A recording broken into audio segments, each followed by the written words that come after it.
Welcome to the third hour of American Agenda. I'm Bob Sellers. And I'm Allison Maloney in for Heather today. We are now joined by our family of co-hosts, lawyer and GOP strategist Ford O'Connell, member of Project 21 and host of Money Talk with Melanie Collette, and KDWN radio host Steve Sanchez. Welcome, all of you. All right, stand by, folks. Former President Trump making waves in North Carolina, returning to the stage and addressing the crowd at the Republican GOP convention Saturday night.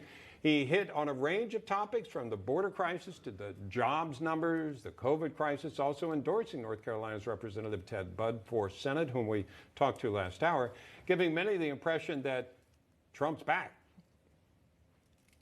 We have to stand up for our values, and we're going to take back our country, and we're going to take it back at a level that is very, very good for our country, and it's good for our citizens, because we can't allow bad things to happen to our country, and bad things are happening to us, perhaps like never before.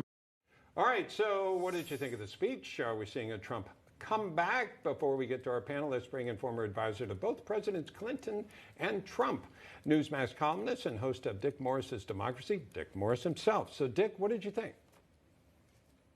I thought it was a great speech. And I think the answer to whether he's going to run again or not is he was there. I mean, former presidents have a lot of golf to catch up on, and most of them spend their time doing it. And they don't make time out to give speeches in sweltering states on hot days. And he did. And I think that that's the clearest indication that he's back. Yeah, Dick, you bring up a good point, right? A lot of the former presidents are golfing and taking vacations. He really didn't take a break. He went down to Florida and then just got back moving, endorsing folks now, having these speeches. So I think that, a lot of people, the fact that he is endorsing some folks, when he does, they do really well. They win. Yeah. Well, I think that there is now the Donald Trump primary, which has replaced the Republican primary. And in many cases, it will preclude a Republican primary, because when Trump makes an endorsement, that is tantamount to the declaration of the guy's candidacy as the or the woman's candidacy as the Republican. And I think that he's going to be establishing that again and again. And I think it'll have the effect of driving everybody else out of the primary. Dick, we have a number of sound bites because the president was busy. I mean, he talked, almost an hour and a half. We can talk about the border, cities basically defunding police and what's happened to them as a result. We can talk about gas prices, vaccine. Is there's something you want to take a look at? We want to show some of it. Yeah, there sure is.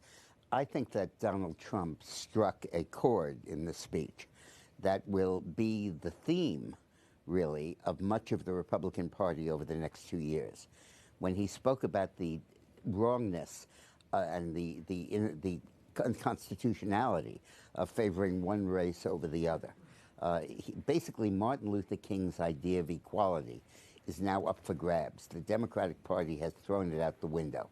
They don't want equality. They want what they call equity, which is really discrimination against white people. And Trump made clear his opinion that the law should not favor one race over the other. And that happens also to be the view of the 14th Amendment. So I think you're going to see a lot of court decisions on that. Okay. And I think you're going to see the Democrats desperate to try to regain that ground. I've said that it's BLM, Black Lives Matter, versus MLK, Martin Luther King. And the Republican Party is now the party of Martin Luther King. Yeah, he also talked about the border crisis. I want you to take a listen and we'll get your reaction. When I left office, we gave the new administration the most secure border in U.S. history. We had the most secure border in the history of our country, and that included drugs, that included human trafficking. Dick, your reaction to that? Well, he sure did. That is so true. I loved when he also said the only thing Biden had to do was nothing. And he did something and made the situation much worse. This is not a problem that Biden failed to solve. This is a problem Biden caused. Yeah.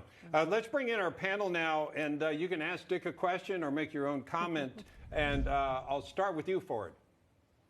Well, yeah, I absolutely agree with Dick, and I also tip my hat to Newsmax for being one of the few networks to actually cover this speech. But I think One of the things, Nick, would you agree with me on this? And that is, I'm of the opinion that President Trump's going to run in 2024. But I think what he also understands is that if we take care of 2022 right now, hold the governor's mansion in Florida, take back the House, take back the Senate, 2024 will take care of itself. I think that the 2022 is the most important part of the equation right now. Do you agree?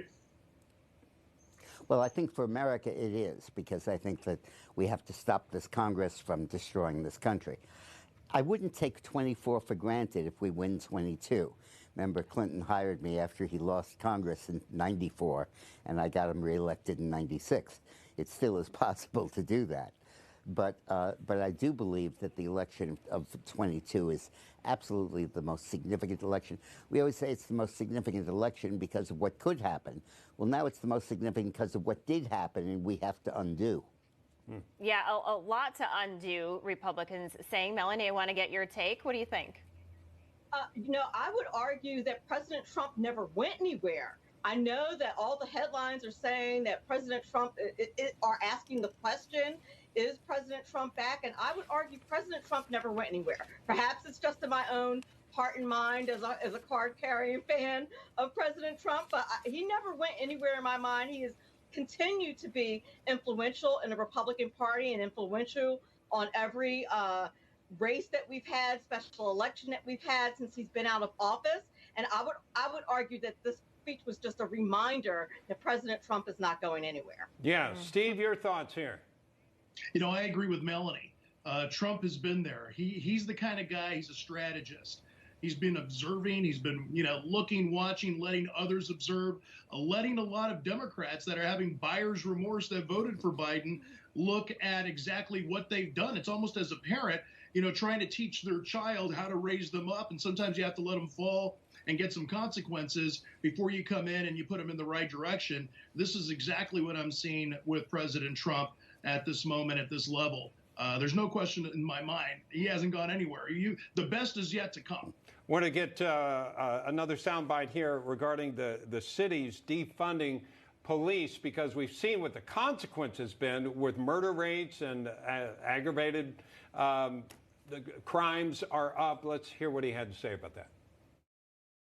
Who the hell wants to defund the police? Look at what's happening where they're defunding the police. The crime rate is going up by 50, 60, 100%, 131% in one city. They don't even know what to do. Dick, one of the things that strikes me that he's good at, and especially when you've seen Biden for a few months now, he sums up an issue pretty well. I mean, people may not have liked Bill Clinton, but he was pretty good at doing that too. Yeah. One of the things he's capable of doing that Biden is not is speaking English. And he does a very good job of that. When you take the 9 cities in America that have defunded the police, the murder rate in those cities is up by 68%, for goodness sakes. Wow. In the other cities in the top 20 in the country, it's up by 28, so it's not a picnic. But 68% among the places they've defunded. Unbelievable. That is. We're going to have to leave it there, panel. And Dick Morris, thank you so much for being with us. Be sure to catch Dick Morris Democracy on the weekends.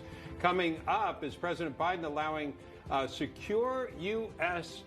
citizenship, allowing that to happen without the standard FBI vetting that's supposed to happen. We'll be talking about that next on American Agenda.